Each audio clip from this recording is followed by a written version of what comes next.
In this No Rest for the Wicked video, we'll be taking a look at the latest major update for the game, titled The Breach. Since the early access launch of the game back in April of last year, No Rest for the Wicked made a great impression, but since then they've only released one major update, The Crucible, back in July. After this update, MoonStudios has released a few patches and hotfixes, but their audience has been clamoring for more content updates, which have been sorely needed. Now they're back, finally releasing new content with The Breach.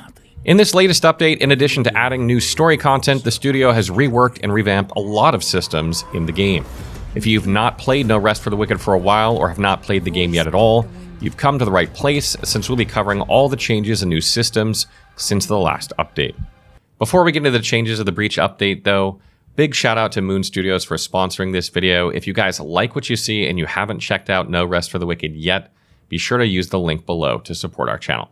First things first though, one of the things you should note about the Breach update is that everyone will have to start a fresh character in order to experience the new content. Although previous save files will not be wiped and will remain as legacy save files, you'll not be able to experience the new content in the Breach using these. MoonStudios stated after much deliberation they decided on this approach because the depth and scope of this update is so massive that starting a fresh playthrough provided the best way to experience all the content that will be in the game as of now.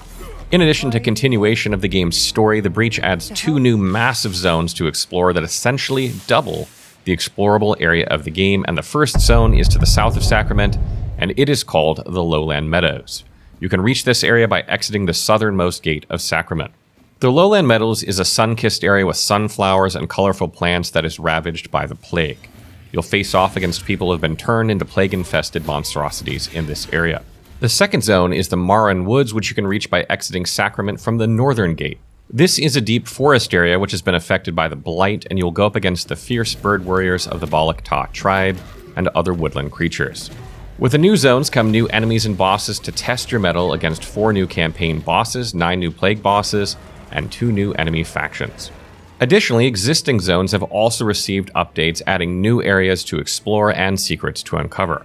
In the Breach update, you will also get a second safe area in addition to Sacrament, the Marren Village. The village will have new vendors you can unlock after finishing the story quest related to this area. These vendors will sell materials such as animal skulls and claws, making it easier for you to get the materials you need for upgrading your weapons, and even though Marren Village has a blacksmith that can repair your weapons, he cannot upgrade your weapons like in Sacrament. Marren Village does not act like a second hub area since you cannot fast travel directly to it or get a new home there, but it is a safe area to visit if you just want to buy some rare materials to upgrade your gear. The Breach update also introduces 2 new weapon types to No Rest for the Wicked, the Gauntlets and Wands, all with their own new runes and skills. Gauntlets offer a swift attacking martial arts weapon that allows you to suplex and dropkick your enemies. Gauntlets are similar to the double daggers, and you will feel right at home if you're already maining them, since they also scale really well with the dexterity stat.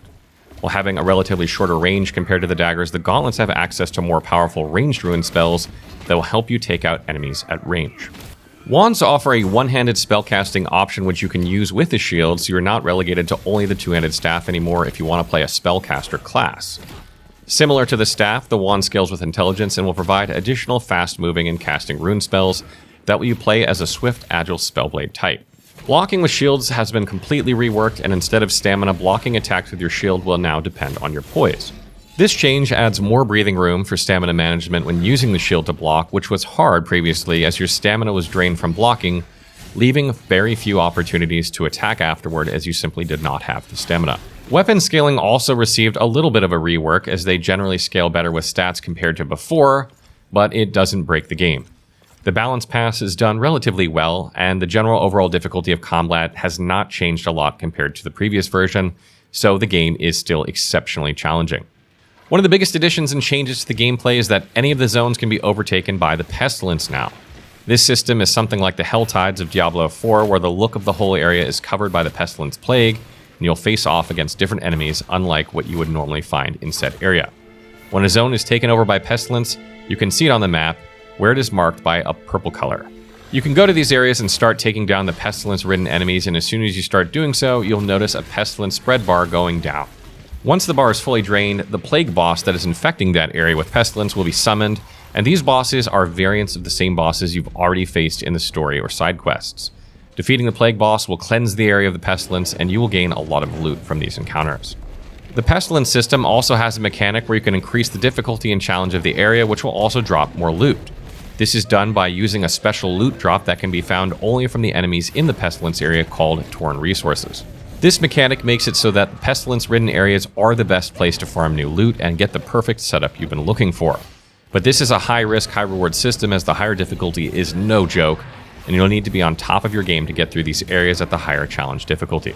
In addition to the Pestilence system, the number of factions that can take over the various zones has also been increased, making it so that you'll not be fighting against the same enemy type whenever you visit a particular area of the game.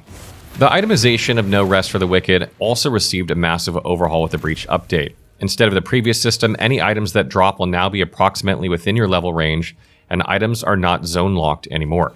Gear that used to drop only in earlier zones can now drop again at higher levels in later zones. This change makes it so that it's easier to use a higher variety of gear throughout your playthrough, because with the previous system, you'd just be using the gear exclusive to later zones.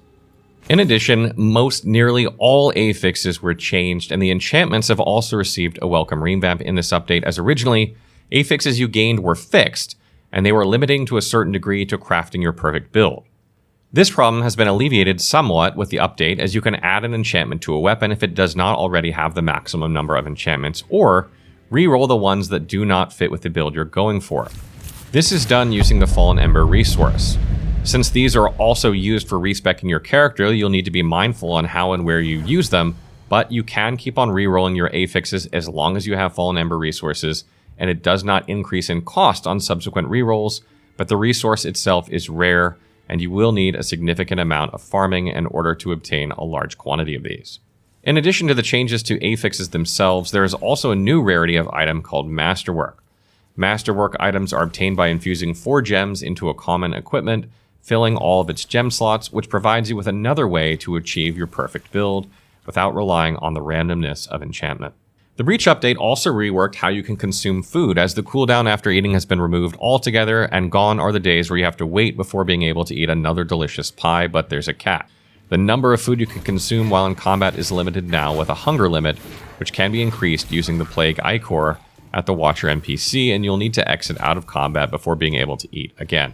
The number of times you can eat while in combat can be determined by the light-colored background of the food icon gradually depleting and completely graying out once you've reached the limit.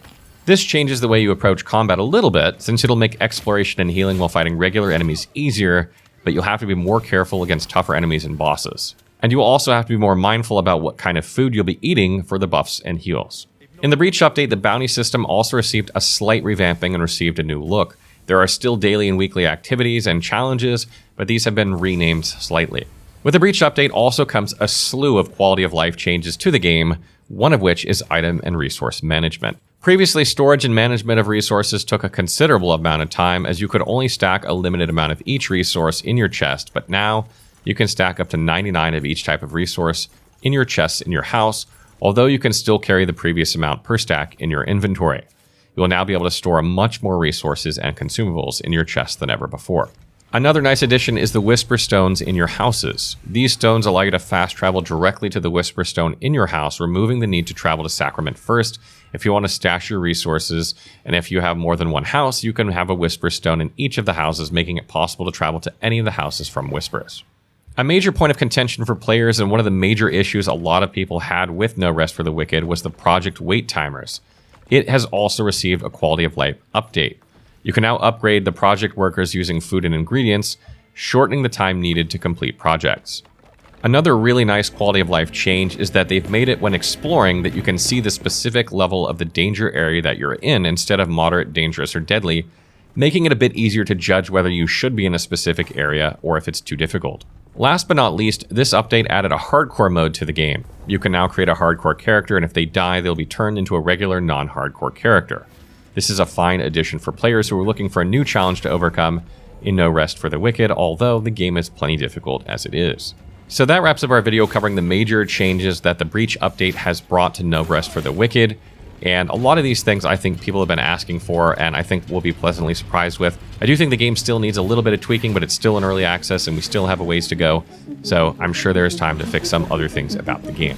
And if you're returning to the game and it's been a while since you played, be sure to check out our No Rest for the Wicked beginner guide to help you relearn some of the things that maybe you've forgotten, or maybe learn some things you didn't even know before.